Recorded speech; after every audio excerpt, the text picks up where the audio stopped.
देखील त्यांनी टीका केली आहे एकनाथराव खडसे. कोणाला? पंतप्रधान आणि आपल्या सरकारला उशिरा सुचलेलं हे शहाणपण आहे असं एकनाथराव खडसे.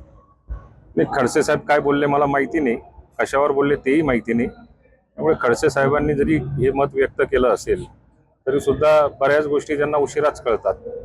त्यांनी स्वतःकडेच बघावं आणि शहाणपण कधी येईल ते जरा लक्षात घ्यावं. 4-5 मंत्र्यांना वाहनांची संख्या अर्ध्यावर करण्याचा निर्णय घेतलेला आहे आणि स्वतःच मुख्यमंत्री जे आहेत मंत्रालयातून ई बाईक चालवत ते रवाना झालेले आहेत. कसं पाहता या निर्णय? आता मुख्यमंत्री उपमुख्यमंत्री राज्यातले मंत्रिमंडळ याच्या बाबतीमध्ये नक्की योग्य तो विचार करेल, पॉझिटिव्ह असेल. देशाच्या पंतप्रधानांनी जे आवाहन केलेलं आहे त्याला प्रतिसाद राजकीय लोकांपासून जर का त्याची सुरुवात झाली तर मला असं वाटतं की देशातली जनता सुद्धा ती योग्य पद्धतीने पाळेल.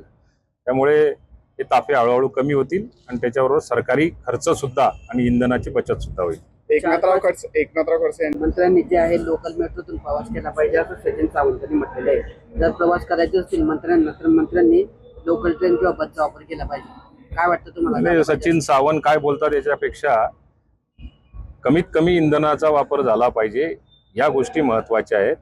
सचिन सावंतांच्या सल्ल्यानुसार राज्यातलं मंत्रिमंडळही काम करणार नाही, देशातलं राजकारण सुद्धा देशातलं केंद्र सरकारही काम करणार नाही. बचत केली पाहिजे इथपर्यंत ठीक आहे, पण एका याच्यात 4 बसवले पाहिजे. उद्या ते म्हणतील एका ट्रकमध्ये सगळे बसवले पाहिजे. ते काय वाटेल ते बडबड करतील, या बडबड करण्याला काही अर्थ नाही. दादा एकंदरीत विचार केला त्यांचं रिक्तपदी जे आहे मंत्रिपदी हे आपल्याकडे मंत्रिपद दिलं जाणार असल्याचं बोललं जात आहे. गेल्या काही दिवसांपूर्वी आपण सुद्धा तटकरे साहेबांसोबत मंत्रिपदाची इच्छा करून दाखवली होती. हे बघा, पक्षामध्ये काम करायचं असतं, पक्षामध्ये अपेक्षा करायच्या नसतात. भुजबळ साहेबांची वर्णी लागेल नाही लागेल हे भुजबळ साहेबच सांगू शकतील. मंत्रिमंडळात कोणाला घेतलं जाईल हे राष्ट्रीय अध्यक्ष आणि मुख्यमंत्रीच ठरवतील. त्याच्यामुळे कोणालाही स्वाभाविक वाटतं की मंत्रिमंडळामध्ये आपल्याला स्थान मिळावं किंवा काम करण्याची संधी मिळावी ही स्वाभाविक आहे, प्रत्येकाची इच्छा असते. परंतु जो पक्षश्रेष्ठी निर्णय घेतील तोच आम्हाला अंतिम मान्य असेल. पक्षाने कधी जबाबदारी दिली तर आपण ती स्वीकारणार का? पक्षाने कार्यकर्ता म्हणून जबाबदारी दिलेली ती सुद्धा आम्ही स्वीकारणार. आणखी काही जबाबदारी दिली ती सुद्धा आम्ही पक्षश्रेष्ठी जो निर्णय घेतील आणि त्याच्यामध्ये जबाबदारी निश्चित करतील ती आपण नक्की पार पाडू. आता एक खरात आणि चाकणकरांनी एकत्र गुवाहाटीचा दौरा केला होता. त्यांच्या दौऱ्याची आता चर्चा सुरू झाली. आता खरातांविषयी त्यांनी कुठे कुठे दौरे केले, काय काय पूजा केल्या, कोणाकोणाच्या केल्या याचं मॉनिटरिंग स्वतः मुख्यमंत्री बघतायत.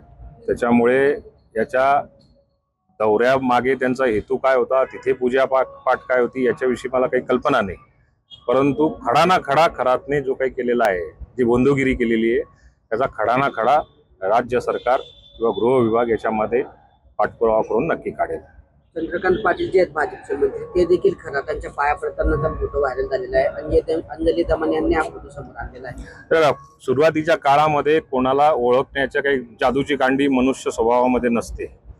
सुरुवातीला भावनिक म्हणून किंवा एक आदर्श म्हणून किंवा एखाद्या व्यक्तीला तिथपर्यंत नेण्याकरता काही लोक कार्यकर्ते सुद्धा आग्रह करतात, त्या पद्धतीने कदाचित जाणं होतं. पण जसजशी गोष्ट लक्षात आली त्याच्यानंतर खराताचे पाय पडायला मला नाही वाटत आता महाराष्ट्रातला काय जगातला कुठला माणूस जाईल.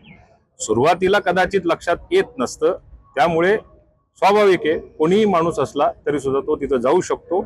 याचा अर्थ तो त्याच्या कटकारस्थानांमध्ये त्याच्या बोंडोगिरीमध्ये त्याचा समावेश असतो असं अजिबात नाही.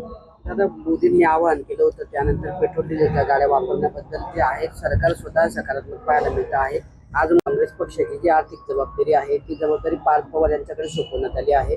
अजितदादांच्या अपघातानंतर आपलं आर्थिक गणित जे होतं ते बिघडलं होतं, त्यामुळे स्वतः सुनेत्रा पवारांनी पक्षाची जबाबदारी आर्थिक विषयाची जी आहे ती पार्थ पवारांकडे दिली.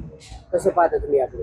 नाही, आता आर्थिक जबाबदारी दिली का नाही याची मला काही कल्पना नाही. परंतु या सगळ्या गोष्टींचं जे काही कालपासून चाललेलं आहे त्याच्यामध्ये प्रामुख्याने एक गोष्ट लक्षात ठेवली पाहिजे की कुठेतरी वर्क डिस्ट्रीब्युशन केलं पाहिजे. ऑफिस बेअरर म्हणून जबाबदाऱ्या निश्चित केल्या पाहिजे. कोणी अकाउंट्स बघतं, कोणी ऑडिट बघतं, कोणी ऑफिस सांभाळतं, कोणी लिगल काम बघतं. अशा अनेक जबाबदाऱ्या असतात. त्या जबाबदाऱ्यांची खऱ्या अर्थाने त्या ठिकाणी डिस्ट्रीब्युशन झालेलं आहे. याला आर्थिक गणित जो तो ज्याच्या सोयीनुसार त्याला अर्थ लावण्याचा प्रयत्न करेल, पण ही सामूहिक जबाबदारी असते. ही काही पार्थ पवार एकटी घेऊन चालणार नाही किंवा सुनेत्रा वहिनी एकटी घेऊन चालणार नाही. महाराष्ट्रातला कानाकोपऱ्यातला कार्यकर्ता हळूहळू याच्यामध्ये सहभागी झालेला दिसेल.